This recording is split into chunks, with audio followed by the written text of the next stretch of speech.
Okay, so what we were just talking about was your bridging, right? So when you're doing the low strike, the reason that the anchor hand is always on the inside here, the side that you're on, is because if I do this, if I have to go all the way across my body, I'm not blocking. You're just going to hit me, and then I'm going to be like, ow, right? So most importantly, first we're blocking, then we're hooking, then we're using some kind of a trap to further our hook, because the hook is temporary. This doesn't have a lot of stability for long-term holding down here.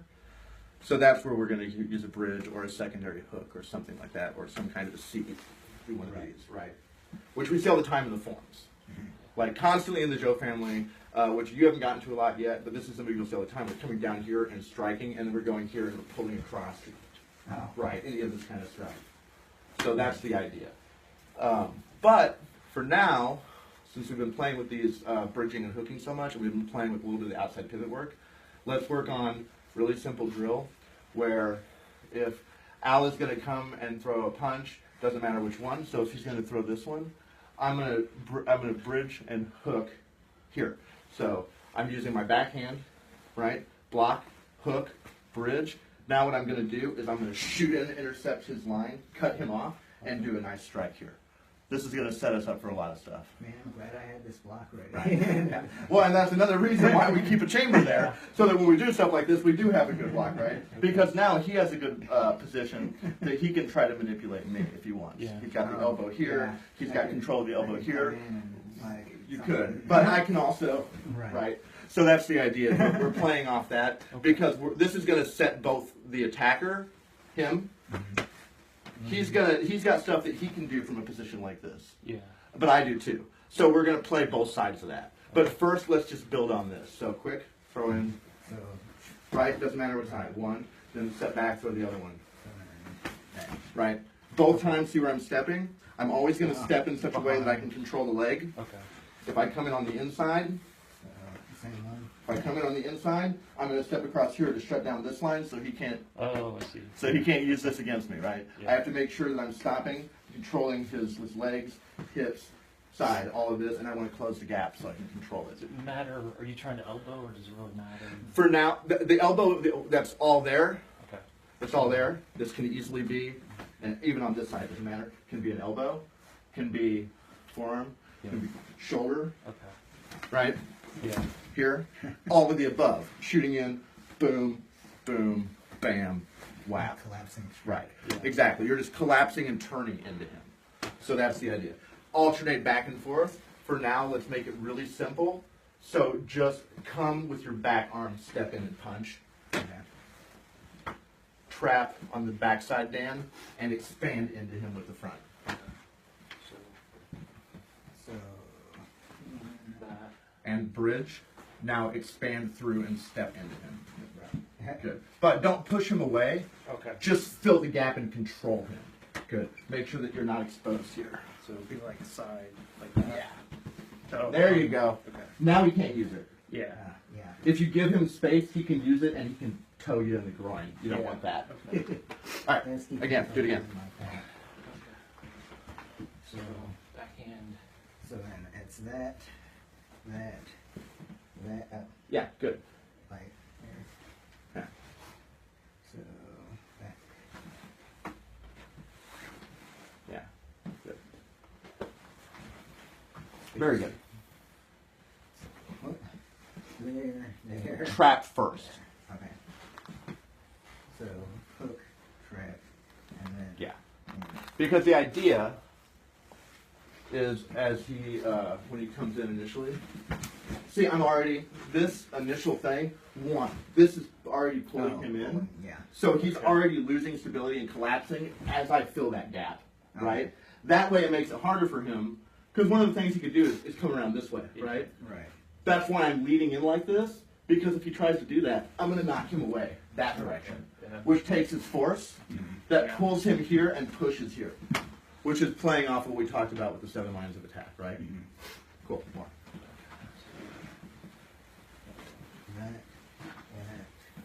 Good, but don't lose your integrity of your stance. Right. So that. Yeah. Don't overturn. Yeah. Okay.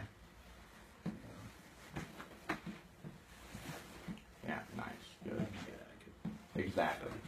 That's the idea. So there, elbow, and you could just, yeah. I see. So,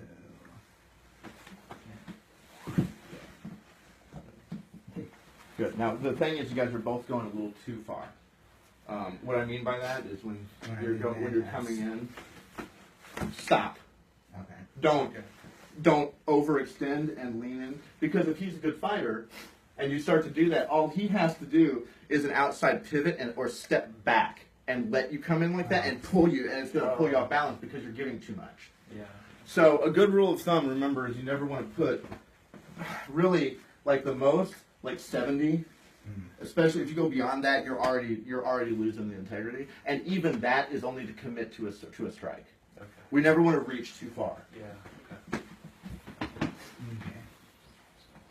So that, and then move in like this, that, Yeah, just fill it all at once. Just from here, 1, 2, right? yeah.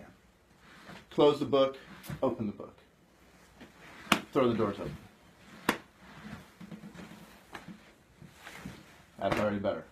And it's just strong and braced. Yeah. Because from there, you have a lot of options. Yeah. In fact, let's talk about that real quick.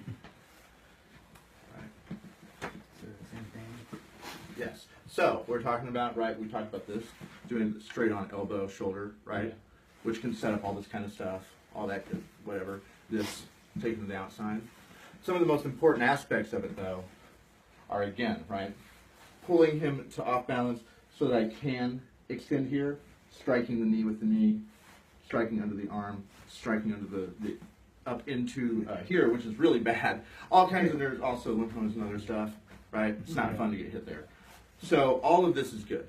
But also, what makes it really simple is when I shoot in, I can just go right for this joint. Going right for that joint here, that completely stops his whole line here, but also his other line is not in good shape now.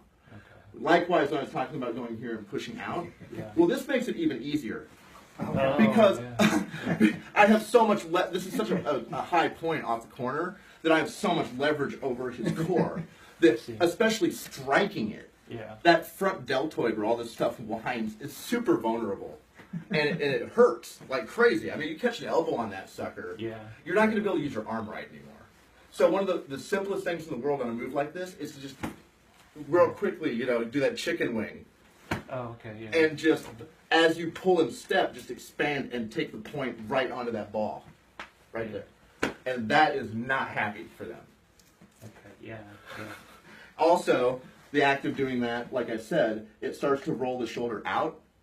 Then you can just shoot it down. You've got the whole arm collapses. Yeah. Right? And that's a really easy way to take them down. And it's actually a really easy way to take them down without doing a whole lot of damage to them. Okay.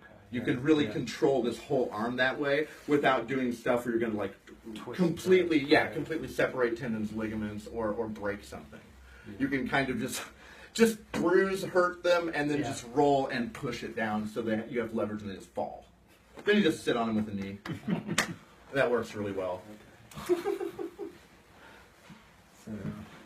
that. Good. Be careful not to cross yourself with your footing. Yeah. Or, yeah, that. You are fine. You just don't want to cross yourself up is all. Okay. So then you can just go like. Yeah. See how that automatically bends and rolls him? Yeah. That's a really effective maneuver.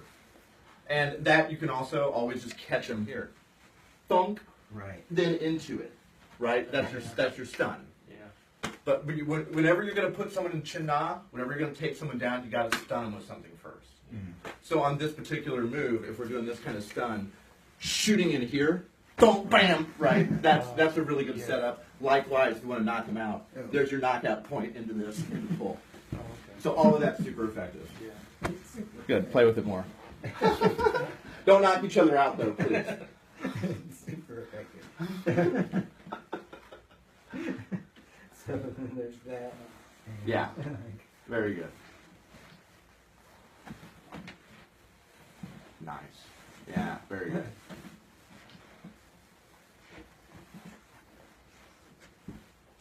Okay. Good. Make sure you close that gap though, so he's got room to move. Yeah, more like The other nice thing is too, you want to make sure that you can feel what he's doing with his leg, right? No contact means no feeling, which means you don't know what he's doing. so yeah. Get in there. So it could be boom. Yep, and then exactly. bang. And if you're being really effective, you're being efficient, remember in Chinese martial arts, you want to use everything at once. So we're also, as we do it, we're going to come in, right, and we're going to go, and as we hit here, we're going to hit there too. And that destabilizing the knee, knocking the knee out, as we pull them down, makes it super easy. You don't even have to do anything. They're just going to collapse. And that's what we want.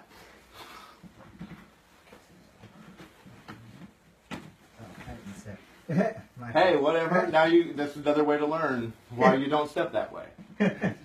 Yeah. That's good application. Learning in motion. In there, so that I can just go boom. Yeah, excellent. Yeah, and remember too, that always sets you up for the sweep. Oh, yeah. So you don't have to take them this way. Once you're here, you can go this way. There's your parting. Yeah. Right? If you're on the inside, bam, here, you go this way. Oh. Whereas if you want to go the other way, right, Where? you can go here, and then take them this way. Take the weight out here. I almost like that better in a way. I do too, depending. It depends on what they're doing. Yeah. Because, Al, there's different ways that he can try to counter.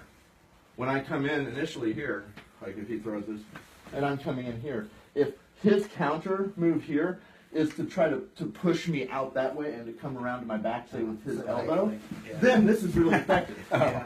Because for one, right, he's trying to turn that way. So all I have to do is let him and just go with it, and he's going to go flying off of me, which does what I need to do because he turns the energy around on me.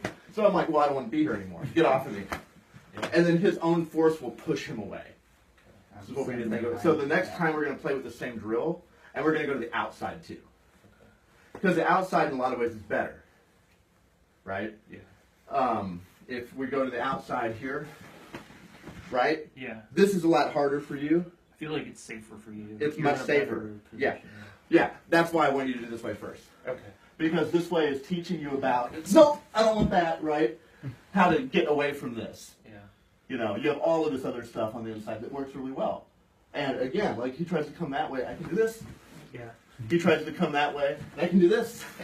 And it nullifies him both ways. So that's important to know because a lot of the times you're going to wind up in that position on each other. Yeah.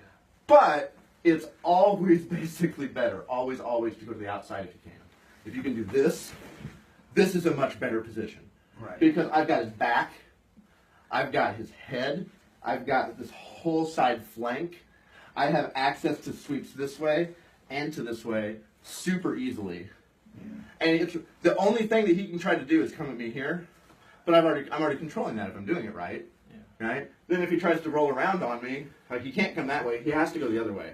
And I know he has to go the other way, which means the second he brings that shoulder around on me, your left shoulder around, like that way, right? I already know, and I've got everything right there.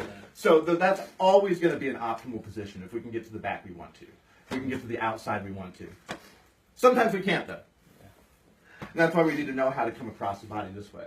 Okay. Yeah, makes sense. Likewise, same thing, coming across the body this way. Right? Here. Well, I don't even have to stay this way. Right? As soon as I come in here, I can go back. And then I'm on the outside. So that's also where we're going to go. But first we have to do the two separate. Cool? Yeah. All right, good stuff. I'm still recording on